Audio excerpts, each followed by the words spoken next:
बिस्मिल्लाहिर्रहमानिर्रहीम। अस्सलाम वालेकुम गाइस। लास्ट सेशन में हमने बात की थी सिंपल रेडियोग्राफी की, यानी जो हमारी बेसिक थी, जो हम डार्क रूम में प्रोसेस करते थे। कन्वेंशनल तो सारी होती हैं, लेकिन ये है कि जो प्रोसेसिंग होती है वो आपकी मतलब या तो पुरानी होती है या आपकी नई वाली होती है। तो जो पहले हमने बात की थी वो हमने डार्क रूम प्रोसेसिंग की बात की थी, यानी जो कैसेट को हम डार्क रूम में ले जाते हैं और उसको उसके बाद एक्सपोज जो हो चुकी होती है उसको हम डेवलप कर लेते हैं डेवलपिंग में, फिर रिंसिंग, फिर फिक्सिंग और फिर वॉशिंग, इस तरह करके हम उसको ड्राई कर देते हैं। ये सारा प्रोसीजर लास्ट का था। आज हम जो बात करेंगे वो हम डीआर और सीआर पे बात करेंगे इंशाल्लाह। पहले सीआर को क्लियर करेंगे, देन डीआर पे जाएंगे। आज का हमारा जो टॉपिक है वो है सीआर, यानी कंप्यूटर रेडियोग्राफी। जब हम कंप्यूटर रेडियोग्राफी की बात करते हैं तो हमारे जहन में एक ये भी बात आती है कि मतलब अगर ज़ाहिर है अब डार्क रूम में सारी प्रोसेसिंग हो रही है तो उस तरह भी तो हमें इमेज हासिल हो जाता है। तो सी आर क्या मतलब, अब जैसे आप फ़र्ज़ करें पहले हमारे पास मतलब होते थे मोबाइल छोटे वाले, जैसे 3310 हो गया, इस तरह उसमें इतने फ़ीचर्स नहीं होते थे, ठीक है। उसके बाद फिर इस तरह आहिस्ता आहिस्ता करके कुछ ऐसे मोबाइल्स आए जिनमें मतलब जैसे स्मार्टफोन्स हैं, उसमें आप लोग मतलब क्या कर सकते हो, तस्वीरें एक दूसरे को शेयर कर सकते हो और बाकी सारी चीज़ें कर सकते हो।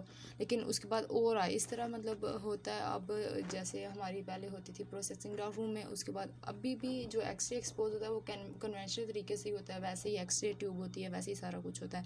लेकिन जो प्रोसेसिंग होती है वो आपकी डिजिटल हो जाती है। तो इसमें सी आर में पहले हम एडवांटेजेस देखेंगे ताकि इससे हमें समझ आ जाए कि सी आर और जो हमारी कन्वेंशनल रेडियोग्राफी थी, यानी जो सिंपल वाली थी जो डार्क रूम में होती थी, उसमें क्या फ़र्क है। सबसे पहले तो ये होता है कि सी आर को कंप्यूटर रेडियोग्राफी कहते हैं, और इसमें हम जो हम कैसेट के अंदर फिल्म यूज़ कर रहे होते थे और इसमें हम क्या करते हैं और देन प्रोसेसिंग होती थी। इसमें हम करते हैं कि इसमें हम सी आर में इमेजिंग प्लेट यूज़ कर रही होते हैं जिसको हम रीडर में बाद में रीड करवा लेते हैं। सबसे पहले तो इसका सबसे बड़ा और बेसिक फ़ायदा क्या होता है वो ये है कि हम इमेज को स्टोर कर सकते हैं। यानी पहले ये होता था कि हम इमेज को स्टोर नहीं कर सकते थे। क्या करते थे हम उसको मतलब करते थे एक्सपोज करके पेशेंट के हवाले कर देते थे। तो इससे हम क्या कर सकते हैं, हम एक तो डाटा स्टोर कर सकते हैं, स्टोर करने के साथ साथ हम इसको जब हमें ज़रूरत पड़ती है तो हम इसको ट्रांसफ़र भी कर सकते हैं। जबकि हम दूसरी जो रेडियोग्राफी करते थे उसमें ना तो हम स्टोर कर सकते थे और ना ही उसको ट्रांसफ़र कर सकते थे। और सी आर का एक और बड़ा फ़ायदा ये है कि पोस्ट प्रोसेसिंग, यानी ज़ाहिर है अब एक पेशेंट है वो लेके जा चुका है अपनी फिल्में, सारा कुछ लेके जा चुका है, लेकिन बाद में हम नहीं कर सकते थे। सी आर में ये है कि हम दोबारा से इमेज देख सकते हैं, क्योंकि कंप्यूटर हमारे पास मौजूद होता है, डाटा हमारे पास स्टोर होता है। तो बाद में अगर हमने उसी एक्सरे को परफॉर्म करना हो, यानी निकाल के देना हो या चेक करना हो, तो पोस्ट प्रोसेसिंग उस पर की जा सकती है। उसके बाद इसका सबसे बड़ा फ़ायदा ये डिस्प्ले का, यानी पहले जब होता था कि हम ड्राई होती थी तो दे दिया करते थे उसके पास, अगर उसके बाद पेशेंट आ गया या उससे गुम गई है या कुछ ऐसा वैसा तो हम कुछ भी ना देख सकते थे ना कुछ कर सकते थे।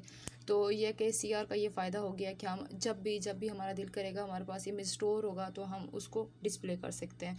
और अगर हमारे पास नेट की सहूलत मौजूद है तो हम PACS का नाम तो सुना होगा सबने, पिक्चर आर्चीविंग एंड कम्युनिकेटिंग सिस्टम, यानी अगर नेट अवेलेबल है तो हम जो मतलब एक्सरे करते हैं वो हम दूसरी जगह ट्रांसफ़र भी कर सकते हैं नेट के ज़रिए।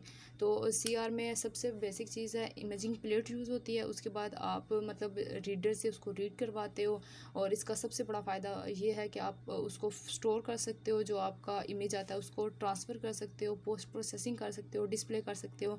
और पैक, जैसे मैंने आपको पैक्स PACS यानी पिक्चर आर्काइविंग कम्युनिकेशन सिस्टम, अगर आपका नेट है तो आप दूसरी जगह पे आप इमेज को ट्रांसफ़र भी कर सकते हो।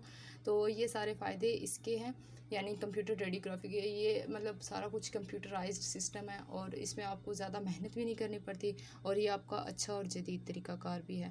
उम्मीद करती हूँ आपको सी आर की समझ आई होगी। मेरे चैनल को सब्सक्राइब कीजिए, लाइक कीजिए और शेयर कीजिए। Thank you so much.